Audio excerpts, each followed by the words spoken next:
નમસ્તે વિદ્યાર્થી મિત્રો, ધોરણ 9 સામાજિક વિજ્ઞાનની અંદર આજે આપણે પાઠ 7 સ્વાતંત્રોત્તર ભારત જે છે એના વિશે ચર્ચા આપણે કરીએ।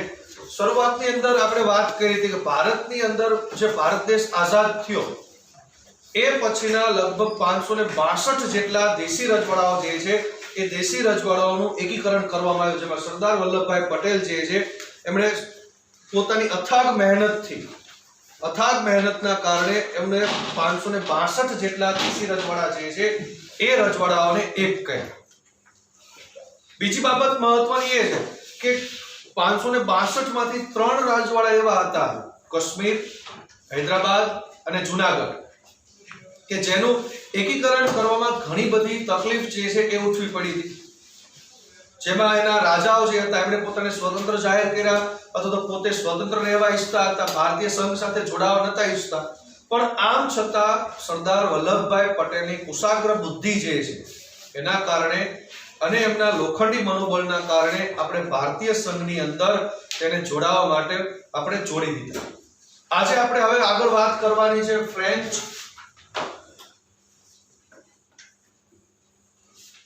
અને પોર્ટુગલના સંસ્થાનોનું ભારતીય સંઘમાં જોડાણ। ફ્રેન્ચ અને પોર્ટુગલના સંસ્થાનોનું ભારતીય સંઘની અંદર જોડાણ લગભગ યુરોપના સામ્રાજ્યવાદના જે મૂળ જે છે એ આપણે ભારત દેશમાંથી ઉખાડી ફેંક્યા, પણ હજી પણ ક્યાંક એવા પ્રદેશો હતા આપણા કે જેના ઉપર રહ્યા મૂળ જે છે એ પશ્ચિમી સામ્રાજ્યવાદના હજી ટકી રહ્યા। એમાં આપણે જોઈએ મુખ્ય બે પ્રજા ફ્રેન્ચ અને પોર્ટુગલ, કારણ કે પ્રથમ ચેપ્ટરની અંદર આપણે ચર્ચા કરી હતી કે યુરોપના ઘણા બધા દેશના લોકો જે છે, જેમાં અંગ્રેજો હોય, ફ્રેન્ચો હોય, પોર્ટુગલ હોય, ડચ લોકો હોય, ડેનિશ પ્રજા હોય કે હોલેન્ડના લોકો હોય, આ બધા લોકો ભારત દેશની અંદર વ્યાપાર કરવા માટે આવ્યા હતા, પણ મોટા ભાગે એમણે એ જોયું ભારતની રાજકીય પરિસ્થિતિનો લાભ ઉઠાવી અને ભારત દેશને પોતાનું ગુલામ બનાવ્યું। અને એમાં ભારતના સૌથી વધારે પ્રદેશો ઉપર જો કોઈની સત્તા હતી તો તે અંગ્રેજોની હતી, અને અંગ્રેજોની સત્તાનો ભારતની અંદર 1947 ની અંદર અંત આવ્યો અને ભારત દેશ આઝાદ થયો। એટલે આપણે હવે ફ્રેન્ચ અને પોર્ટુગીઝો જે છે એમની પાસેથી પણ આપણે સંસ્થાનો, આપણા જે ભારતીય પ્રદેશો હતા એ પાછા મેળવવા માટેનો એમને અનુરોધ કર્યો કે એ લોકો પોતાના પ્રદેશો જે છે એ ભારતને સુપરત કરી દે, પાછા સોંપી દે। સૌથી પહેલા આપણે વાત કરીએ ફ્રાન્સની, તો ફ્રાન્સ પાસે જે આપણા ભારતના પ્રદેશો હતા એમાં માહે, યનમ, ચંદ્રનગર, કરાઈકલ અને પોંડિચેરી। પોંડિચેરીને બીજા આપણા પુડુચેરી તરીકે પણ ઓળખવામાં આવે છે, બરાબર? એટલે પોંડિચેરી અથવા પુડુચેરી આ બે નામથી પણ આપણે એને ઓળખી શકીએ, માહે, યનમ, ચંદ્રનગર, કરાઈકલ અને પોંડિચેરી। આટલા સંસ્થાનો જે છે એ ફ્રેન્ચો પાસે હજી પણ આપણા ગુલામ હતા, આપણા પ્રદેશો ફ્રેન્ચો પાસે ગુલામ હતા। આપણે એને અનુરોધ કર્યો કે એમના તમામ પ્રકારના પ્રદેશો જે છે એ ભારતને તે સોંપી દે, કારણ કે આપણો ભારત દેશ જે છે એ હવે સ્વતંત્ર થઈ ગયો હતો, એટલે આપણા દેશની અંદર, સ્વતંત્ર દેશની અંદર આપણા જ પ્રદેશો જો કોઈ બીજા દેશના ગુલામ હોય તો એ આપણે જરા પણ સાખી લેવામાં ન હતા।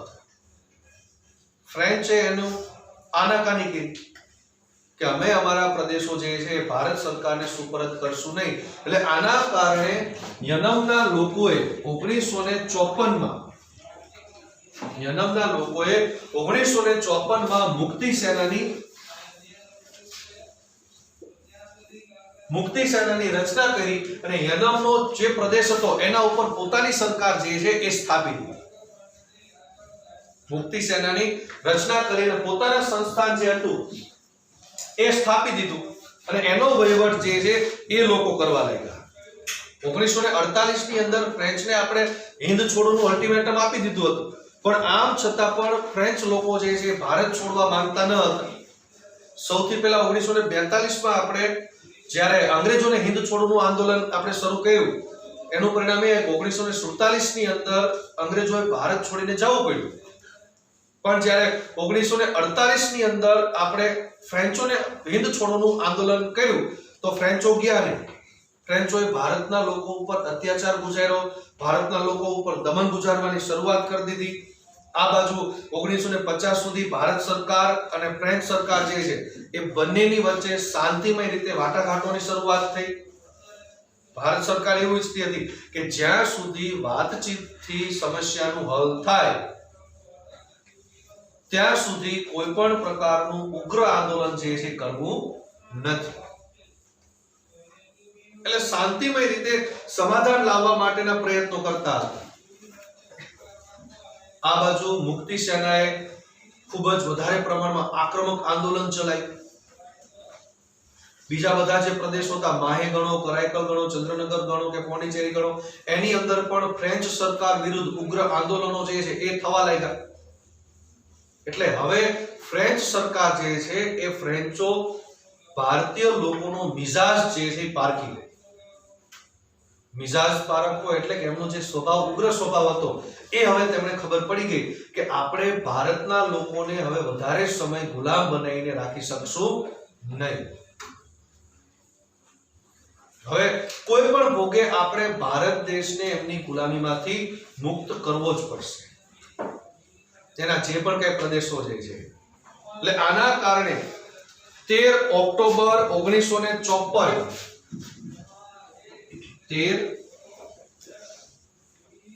ઓક્ટોબર 1954 ના રોજ ફ્રેન્ચોએ ભારતમાંથી વિદાય લીધી અને તમામ પ્રકારના પ્રદેશો જે છે એ બધા જ પ્રદેશો આપણે ભારતને તેમણે સુપરત કર્યા. ફ્રેન્ચ સરકાર લોકોની આ તીવ્ર ઈચ્છા જોઈ અને બધા પ્રદેશો જે છે એ ભારત સરકારે પોતાના હસ્તક લીધા. તેનો વહીવટ જે છે એ પણ તેમણે પોતાના હસ્તક લઈ લીધો અને એ બધા પ્રદેશોને સંઘ શાસિત પ્રદેશ એટલે કે કેન્દ્ર શાસિત પ્રદેશ તરીકે તેને જાહેર કરવામાં આવ્યા. અને મોટા ભાગના આ બધા પ્રદેશો જે છે કયા કયા વિસ્તારની અંદર હતા આપણે એની ચર્ચા કરીએ તો માહે જે છે એ માહે કેરળમાં હતું અહીંયા. પછી પોંડિચેરી જે છે એ પણ અહીંયા જ હતું. આ ઉપરાંત ત્યાર પછી યનમ જે છે તે યનમ અહીંયા આંધ્રપ્રદેશમાં, પછી કરાઈકલ જે છે એ અહીંયા તમિલનાડુમાં અને ચંદ્રનગર જે છે અહીંયા પશ્ચિમ બંગાળમાં.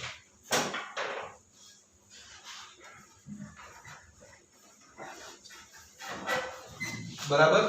માહે, કરાઈકલ, યનમ અને ચંદ્રનગર આ બધાયનું મુખ્ય વહીવટી મથક જે છે એ વહીવટી મથક પોંડિચેરીને રાખવામાં આવ્યું. મુખ્ય તેના વહીવટી મથક તરીકે પોંડિચેરી જે છે એને નીમવામાં આવ્યું અને પોંડિચેરી દ્વારા તમામ પ્રકારના ભલે આપણે આમ જો જાવ તો બધા અલગ અલગ ગણાય. માહે, કરાઈકલ, યનમ, ચંદ્રનગર આ બધા કેવા ગણાય છે? અલગ અલગ. પણ ખરા અર્થમાં જોવા જાવ તો આ બધાયનું એક જ ગણાય. એને શું કહેવામાં આવે છે? પોંડિચેરી અથવા તો પુંડીચેરી. આ બે નામથી તેને ઓળખવામાં આવે છે. એટલે જે ફ્રેન્ચના હસ્તકના પ્રદેશો હતા એ બધા પ્રદેશો આપણને મળી ગયા. હવે વાત હતી આપણે પોર્ટુગલ. હવે પોર્ટુગલના હસ્તક જે હતા પ્રદેશો એમાં મુખ્ય પ્રદેશોની આપણે વાત કરીએ તો દીવ, દમણ અને ગોવા. દીવ, દમણ અને ગોવા આ ત્રણ પ્રદેશો મુખ્ય, ઉપરાંત દાદરા અને નગર હવેલીના પ્રદેશો પણ હતા. આ મુખ્ય ત્રણ પ્રદેશો જે છે એ કોના ગુલામ હતા? પોર્ટુગલ. આ પ્રદેશો પણ આપણા ભારતના જ હતા, એટલે આપણે પોર્ટુગલ સરકારને એવું કીધું કે આપણા પ્રદેશો જે છે એ અમને સોંપી દેવામાં આવે, પણ પોર્ટુગીઝોએ એવું કીધું કે દમણ અને દીવ જે છે એ અમે તમને સોંપવા તૈયાર છીએ, પણ ગોવા જે છે એ અમે તમને સોંપી શકશું નહીં. ગોવા સોંપવાની શું કામ એમણે ના પાડી? કારણ કે જ્યારે સૌથી પહેલી જો કોઈ યુરોપિયન પ્રજા ભારતની અંદર આવી હોય તો એ કોણ હતું? પોર્ટુગીઝો. ભારતની અંદર જો કદાચ પ્રશ્ન પૂછાય ને કે ભારતની અંદર સૌથી પહેલા આવનારી પ્રજા કઈ, તો પોર્ટુગીઝ, અને ભારતની અંદરથી સૌથી છેલ્લે જાનારી પ્રજા કઈ, તોય પોર્ટુગીઝ. બે માં જ આવશે, સૌથી છેલ્લે જાનારી પ્રજા અને સૌથી પહેલા આવનારી પ્રજા, એટલે એને આપણે પોર્ટુગીઝ તરીકે ઓળખીએ. હવે પોર્ટુગીઝોએ ગોવા આપવાની ના પાડી, કારણ કે એમનું પોતાનું જે મુખ્ય મથક જે હતું, વ્યાપારી મથક, એ ગોવા હતું. જે સૌથી પહેલા આવ્યા ત્યારે તમે ગોવાને પોતાનું વ્યાપારી મથક ત્યાં સ્થાપ્યું હતું, અને એટલું જ નહીં, એની સાથે સાથે તેમનું ધાર્મિક આસ્થાનું પણ કેન્દ્ર હતું. કદાચ કોઈ ગોવા ગયા હોય ને તો ત્યાં સેન્ટ ઝેવિયર્સ જે છે, સંત ઝેવિયર્સ, એમની ત્યાં આખું મોટું ચર્ચ આવેલું છે, અને એ ચર્ચની અંદર સંત ઝેવિયર્સનો મૃતદેહ જે છે એ હાલમાં પણ કાચની પેટીમાં રાખવામાં આવેલો છે, અને એ મૃતદેહ હજી સડતો નથી. કાચની પેટીમાં છે તો પણ હજી સડતો નથી, અને એવું પણ કહે છે કે એક એ મૃતદેહ જે છે એના કાચ, એના નખ જે છે, નખ એ હજી વધે છે. કોઈ પણ માણસ મૃત્યુ પામે તો પછી એના નખ વધે નહીં, પણ આમ છતાં પણ એના નખ જે છે એ હજી વધે છે. એટલે એક પ્રકારનો આમ જો ચમત્કાર જ કહેવાય. એટલે આ કારણે પણ પોર્ટુગીઝો ગોવાને પોતાના સામ્રાજ્યનું પ્રતીક ગણતા હતા, એટલે પણ એને તે છોડવા માંગતા ન. પણ આમ છતાં ભારત સરકારે સ્પષ્ટ એને જણાવી દીધું કે ભારત દેશ સ્વતંત્ર થઈ ગયો છે 15 ઓગસ્ટ 1947 ની અંદર, અને સ્વતંત્ર ભારતની અંદર અમે અમારા કોઈ પણ પ્રદેશ ઉપર કોઈ બીજી વિદેશી તાકાત જે છે એ સત્તા ચલાવે એ જરા પણ અમે સાંખી લઈશું નહીં. સ્પષ્ટ શબ્દોમાં પોર્ટુગીઝોને કહી દીધું કે અમારે અમારા પ્રદેશો જે છે એ જોઈએ છે. આ બાજુ પોર્ટુગીઝોએ ના પાડી, એટલે 15 ઓગસ્ટ 1947 પછી અસંખ્ય પ્રમાણમાં સત્યાગ્રહીઓ, આંદોલનકારીઓ જે છે એમણે ગોવાનો પ્રવેશ કર્યો, ગોવાને આઝાદ કરવા માટે. બધા લોકો જે છે એ ગોવાની અંદર પ્રવેશ કર્યો, એટલે ગોવાની અંદર પોર્ટુગીઝ સરકાર જે હતી એમણે એ લોકો ઉપર અત્યાચાર કરવાની શરૂઆત કરી. એમના ઉપર લાઠીચાર્જ કરવામાં આવતો, એમને મારવામાં આવતા, એમને જેલમાં પૂરી દેવામાં આવતા. આવો અત્યાચાર એમના ઉપર કરવામાં આવ્યો, એટલે ન છૂટકે ભારત સરકારે પોલીસ પગલું અથવા લશ્કરી પગલું જે છે એ ભરવાની એમણે એક કહેવાય કે ન છૂટકે એમને લશ્કરી પગલું જે છે એ ભરવું પડ્યું. એટલે એના કારણે જનરલ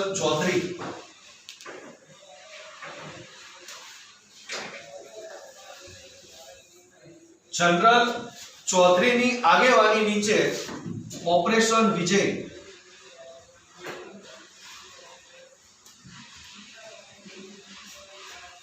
જનરલ ચૌધરીની આગેવાની નીચે શું શરૂ કરવામાં આવ્યું? ઓપરેશન વિજય. ઓપરેશન વિજયની શરૂઆત કરવામાં આવી. આનું મુખ્ય ઉદ્દેશ્ય હતું કે ભારતની ગોવા જે છે એ ગોવાને પોર્ટુગીઝોના શાસનમાંથી મુક્ત કરવું. એટલે 18 ડિસેમ્બર 1961 ના રોજ જનરલ ચૌધરીની આગેવાની નીચે ઓપરેશન વિજય શરૂ કરવામાં આવ્યું, અને ભારતીય લશ્કરે ગોવા ઉપર શું કરી દીધું? આક્રમણ. ગોવા ઉપર આક્રમણ કર્યું. આ બાજુ પોર્ટુગીઝ સૈન્ય જે છે એ તો થોડુંક જ હતું, વધારે પ્રમાણમાં હતું નહીં, કારણ કે પોર્ટુગીઝનો દેશ જે છે યુરોપની અંદર હતો, અહીંયા તો ફક્ત તે પોતાના સંસ્થાનું સંચાલન કરતા હતા, એટલે એમની પાસે વધારે પ્રમાણમાં સૈન્ય ન હતું. એટલે ખૂબ જ એક જ દિવસની અંદર 18 ડિસેમ્બરે 1961 ના રોજ ગોવા ઉપર આપણે આક્રમણ કર્યું અને 19 ડિસેમ્બર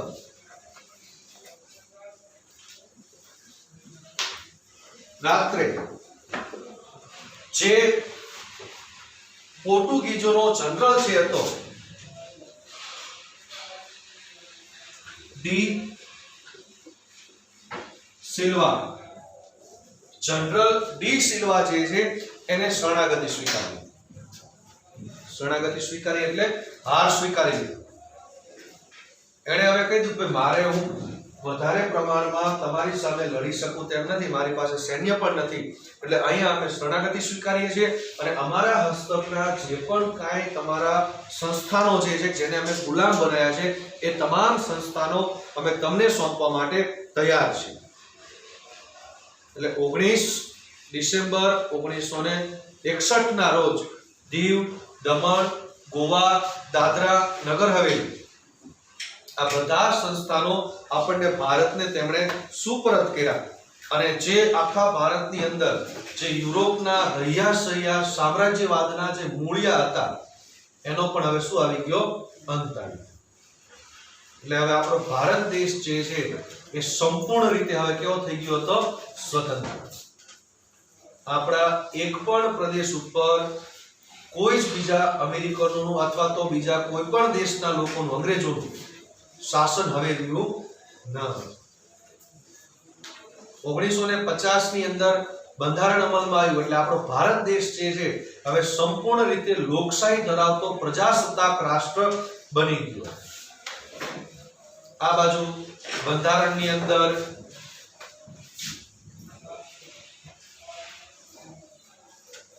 બારમો સુધારો થયો 12 માર્ચ 1962.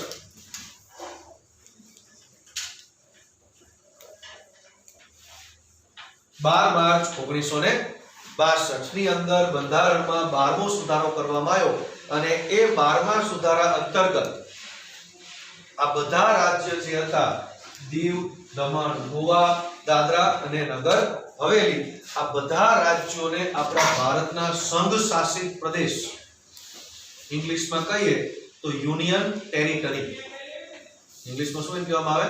યુનિયન ટેરિટરી તરીકે એને ઓળખવામાં આવે છે. એટલે કે આપણા કેન્દ્ર શાસિત પ્રદેશ તરીકે જાહેર કરવામાં આવે. ત્યાર પછી જ્યારે રાજ્યની પુનઃરચના કરવામાં આવી એ પછી 30 મે 1987 ની રોજ 30 મે 1987 એ પછી આને અલગ પ્રકારનું વહીવટોની અંદર વહેંચવામાં આવ્યું. અલગ પ્રકારનો વહીવટ એટલે કે ગોવા જે છે એ ગોવાને સંપૂર્ણ રીતે રાજ્યનો દરજ્જો આપવામાં આવ્યો. ગોવાને સંપૂર્ણ રીતે રાજ્યનો દરજ્જો આપવામાં આવ્યો અને એનું પાટનગર જે છે એટલે કે વહીવટી મથક રાખવામાં આવ્યું પણજી.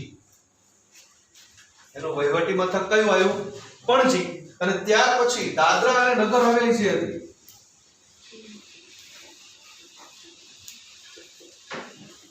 એ દાદરા અને નગર હવેલીનું વહીવટી મથક રાખવામાં આવ્યું સિલવાસા. દાદરા અને નગર હવેલીનું વહીવટી મથક કયું રાખવામાં આવ્યું? સિલવાસા. આ બાજુ દીવ અને દમણ જે છે એ દીવ અને દમણનું વહીવટી મથક રાખવામાં આવ્યું દમણ. વહીવટી મથક એટલે કે જે તે પ્રદેશનો જ્યાંથી તમામ પ્રકારનો વહીવટ થતો હોય તો એને વહીવટી મથક કહેવામાં આવે. જિલ્લાના પણ વહીવટી મથકો હોય. જેમ કે આપણો સુરેન્દ્રનગર જિલ્લો છે તો સુરેન્દ્રનગર જિલ્લાનું વહીવટી મથક સુરેન્દ્રનગર છે. આપણા ગુજરાતનું વહીવટી મથક જે છે તે ગાંધીનગર છે. ભારત દેશનું વહીવટી મથક જે છે એ દિલ્હી છે એટલે કે તેની રાજધાની છે આપણું પાટનગર છે. તો આવા પ્રકારના વહીવટી મથકો જે છે એ પણ નીમવામાં આવ્યા અને આ રીતે આપણો ભારત દેશ જે છે એ સંપૂર્ણ રીતે હવે આઝાદ થઈ ગયો. આગળ હવે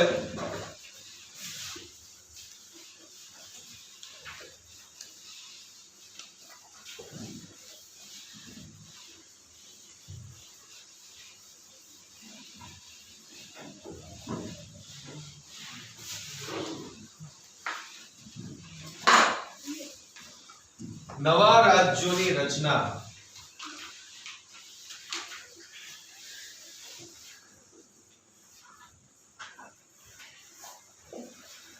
નવા રાજ્યોની રચના. હવે જો આપણો ભારત દેશ આઝાદ થયો એની સાથે સાથે જે 562 જેટલા દેશી રજવાડાઓ હતા એ 562 જેટલા દેશી રજવાડાઓને પણ આપણે શું કરી નાખ્યું? એક કરી નાખ્યા. સરદાર વલ્લભભાઈ પટેલની અખંડ મહેનત અને એમની બુદ્ધિ ચાતુર્ય અને એમના લોખંડી મનોબળના કારણે આપણો ભારત દેશ જે છે એ એક અને અખંડ ભારત બની શક્યો. એટલા માટે જ આપણા ભારત દેશના બિસ્માર્ક જે છે એ બિસ્માર્ક તરીકે આપણે સરદાર વલ્લભભાઈ પટેલને ઓળખીએ છીએ. હવે ભારત દેશ એક તો થઈ ગયો, પણ 562 જેટલા રજવાડાઓનો વહીવટ કરવો એ ખૂબ જ મુશ્કેલ પરિસ્થિતિ હતી કે કઈ રીતે એનું સંચાલન કરવું, કઈ રીતે એનો વહીવટ કરવો. એટલે વ્યવસ્થિત રીતે એનું સંચાલન કરવા માટે, એનો વહીવટ કરવા માટે ભારતની અંદર જેટલા પણ આ બધા રજવાડાઓ હતા એ બધાયને 4 રાજ્યની અંદર 4 ભાગમાં, કેટલા ભાગ? 4 ભાગ. 4 ભાગની અંદર એને વહેંચી દીધા. એ 4 ભાગ કેવા હતા? તો કે એક અ પ્રકારના રાજ્ય, બીજું બ પ્રકારના રાજ્ય, ત્રીજું ક પ્રકારના રાજ્ય અને ચોથું ડ પ્રકારના રાજ્ય. એટલે કે અ, બ, ક અને ડ. આવા 4 ભાગની અંદર વહેંચી દીધા. અ, બ, ક અને ડ. હવે એમાં કયા કયા રાજ્યનો સમાવેશ થાય છે એની આપણે વાત કરીએ તો સૌથી પહેલા અ વર્ગના રાજ્ય જે છે એની અંદર મુંબઈ, ત્યાર પછી આસામ,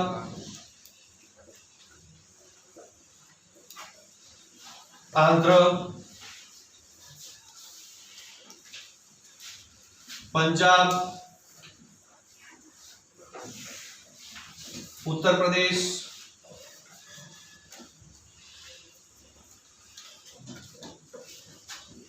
બિહાર,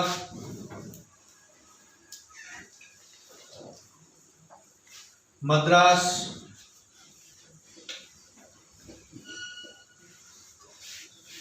ઓરિસ્સા,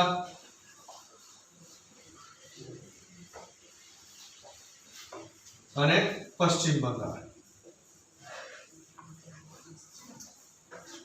જો કુલ કેટલા છે?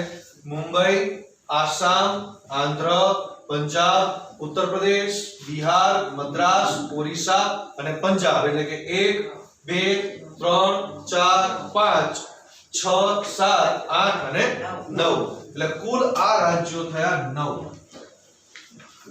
ત્યાર પછી બી વર્ગના રાજ્યની અંદર આપણે વાત કરીએ તો જમ્મુ કાશ્મીર,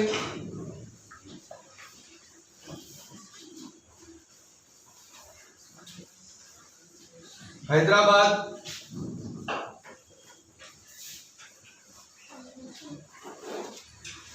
મૈસૂર, મધ્ય ભારત,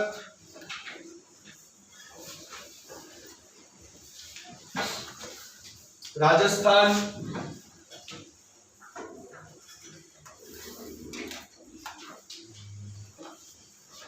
સૌરાષ્ટ્ર,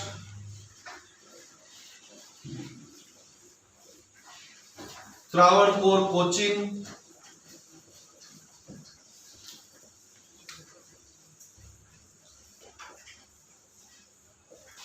અને છેલ્લે પેપ્સુ.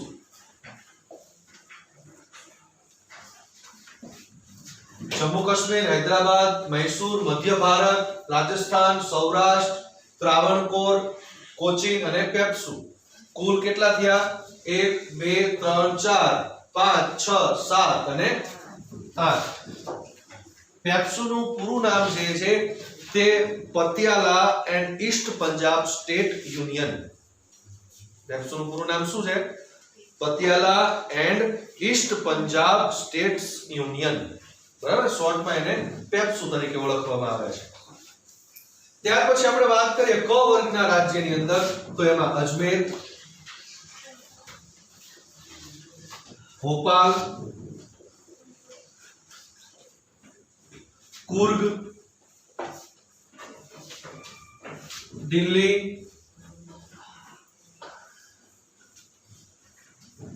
બિલાસપુર,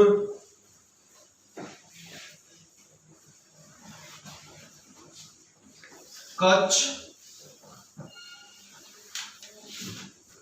હિમાચલ પ્રદેશ,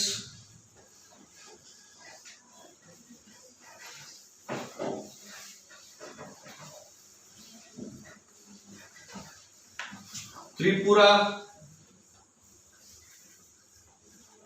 મણિપુર,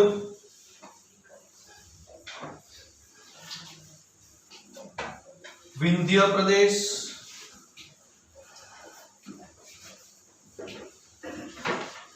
આમ કુલ કેટલા થાય છે? આ 10.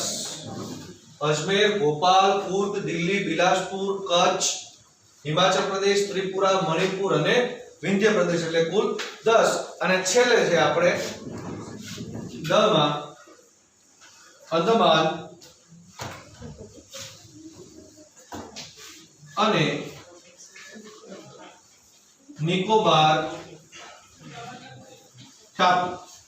અંદમાન અને નિકોબાર ટાપુ, એટલે કુલ આપણા જે પણ આ એક, એટલે કુલ ગણો આપણે તો 9 ને 8 17 ને 10 27 ને 28, એટલે જે 562 જેટલા દેશી રજવાડાઓ હતા એને અલગ અલગ આમ 4 અને કુલ આમ 28 ઘટકોની અંદર વહેંચી દીધા અલગ અલગ રીતે. પણ આ આખી વ્યવસ્થા જે છે, આખી વ્યવસ્થા કેવી હતી? કામ ચલાવ હતી, કાયમી વ્યવસ્થા હતી નહીં. ફક્ત થોડાક સમય માટે જ આ આખી વ્યવસ્થા જે છે ગોઠવવામાં આવી હતી. કારણ કે જો મોટા ભાગના બધા પ્રદેશો હાલમાં આપણે જોઈને તો ક્યાંક ને ક્યાંક અલગ અલગ ઓલા રાજ્યની અંદર એનો સમાવેશ થઈ ગયો છે. જેમ કે તમે જો મુંબઈ, તો મુંબઈ કેમાં આવે છે? મહારાષ્ટ્રની અંદર હાલમાં આવે છે. આસામ એ રાજ્ય છે, આંધ્રપ્રદેશ એ પણ રાજ્ય છે, પંજાબ એ પણ રાજ્ય છે, ઉત્તર પ્રદેશ એ પણ રાજ્ય છે, બિહાર એ પણ રાજ્ય છે, મદ્રાસ તો એનો કર્ણાટકની અંદર લગભગ આવે, ઓરિસ્સા એ પણ રાજ્ય છે, પશ્ચિમ બંગાળ એ પણ રાજ્ય છે. ત્યાર પછી વાત કરીએ જમ્મુ કાશ્મીર, તો હાલમાં આપણે એને કેન્દ્ર શાસિત પ્રદેશ છે. પછી હૈદરાબાદ તો પહેલા આંધ્રપ્રદેશમાં હતું, તમિલનાડુ અલગ થયું એટલે હાલમાં એનો સમાવેશ કેમાં કરવામાં આવ્યો છે? એટલે સોરી તેલંગાણાની અંદર, તમિલનાડુ નહીં સોરી તેલંગાણા.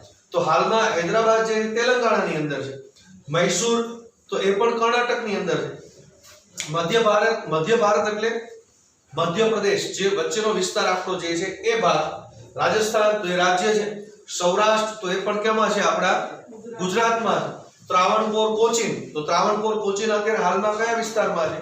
કર્ણાટકની અંદર આવેલું છે. પેપ્સુ તો એ પંજાબની અંદર હાલમાં છે. પછી છે અજમેર, તો અજમેર કેમ આવ્યું છે? રાજસ્થાનની અંદર આવ્યું છે. ભોપાલ મધ્યપ્રદેશની અંદર છે, કુર્ગ અસમમાં છે, દિલ્હી એ અત્યારે હાલમાં રાજ્ય અને આપણો પાટનગર છે, સોરી રાજધાની છે આપણી, અને બિલાસપુર તો એ પણ મધ્યપ્રદેશની અંદર હતું.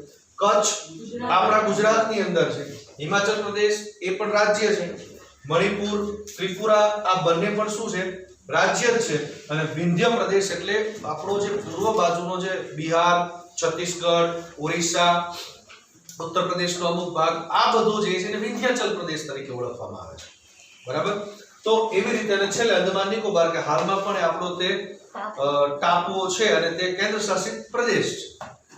એટલે આવી રીતે આ આખી વ્યવસ્થા જે છે એ કામ ચલાવ ઢબે એને ગોઠવવામાં આવી હતી. કોઈ પણ પ્રકારની કાયમી વ્યવસ્થા હતી નહીં. એટલે અહીંયા સુધીનું આપણું જે પણ કાંઈ છે એ રાખીએ. હવે પછી જ્યારે મળશું ત્યારે વધારે ચર્ચા કરીશું. અસ્તુ.